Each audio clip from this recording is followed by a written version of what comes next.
под руководством Егора Петровича Жиркова, значит, мы создали хорошее производство в Покровске, значит, и так далее. Оно хорошо работало, рентабельно, успешно, технологически передовым было. И начался второй этап. На базе вот этих новых технологий, значит, была попытка создать такие уже вещества из неметаллических материалов, которые заменяют металлы. Ну, например, в строительстве, арматура. Значит, или особенно такое перспективное направление, это было для, ну, скажем так, таких предприятий, где там есть агрессивная среда, значит, сделать стойки к этой агрессивной среде конструкции вместо металлических, чтобы они не были у нас фабриками металлолома, значит, все эти обогатительные фабрики и так далее, или подземные рудники. Значит, и наработки такие, значит, у нас в республике были, и они, значит, уже начали проводить результаты. В Якутске мы там производстве, значит, создали.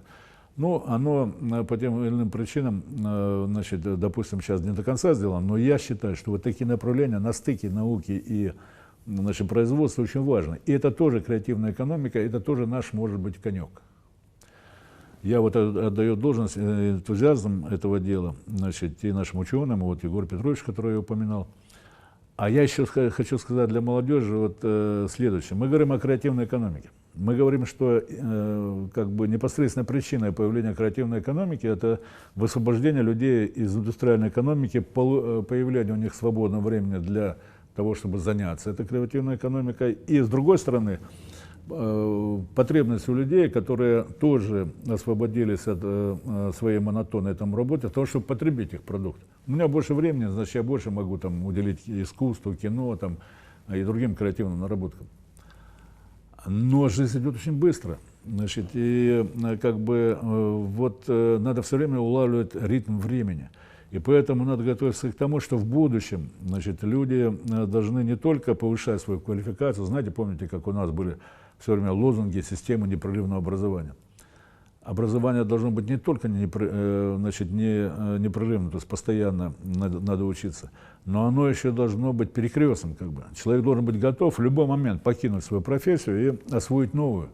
Значит, вот это тоже, значит, суть креативной экономики. Сложно это, конечно, сложно. Но у нас есть примеры. Ну, я вот упоминал Егора Петровича Жиркова как одного из лидеров новых направлений, которые мы пытались внедрить.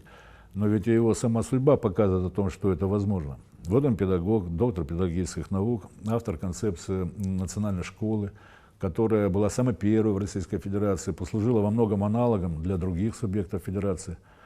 Вот он депутат Госдумы, где он принимает участие в законодательной работе, и не только с точки зрения, значит, своей основной профессии, там, значит, образования, воспитания, там, социальной сферы, короче говоря, но в таких ключевых законах, как закон о драгметаллах, камнях, значит, который во многом благодаря с его участием был принят, или в законах, связанных с развитием отраслей народного хозяйства, которые давали те или иные льготы, лимиты или пределы этих льгот. Значит, очень такую большую работу провел. Вернулся, педагог, стал генеральным директором крупного предприятия по добыче сурьмы. И там они начали реализовывать очень многие свои идеи, которые на самом деле очень перспективны. Это и перманентология, значит, чтобы увеличить степень переработки, значит, сырьевого концентрата, и это освоение новых месторождений и так далее, и так далее. Отлично себя проявил. Отлично себя как новатор проявил на новом деле. Значит, вот на производстве минераловатных изделий, на развитие в области конструкционных материалов и так далее. Вот видите, как образец есть, значит, как может меняться судьба человека из одной деятельности в другую и так далее. В будущем это станет повседневностью. Вот поэтому я, конечно, и хотел настраивать молодых людей на то, что как бы будущее будет такое интересное, значит, и оно будет во многом зависеть не от монотонно-стандартной работы, которую заменят там роботы и все остальное прочее. Индустрия станет другой, общество останется индустриальным, но другим. И роль креативных вот этих всех направлений, она вырастет. Но надо иметь в виду, что надо расширить свой диапазон, расширить свой кругозор. Значит, от этого такого понимания, что креативная экономика – это песни, пляски, понимаешь, и значит, вот все такое для души – это правильно.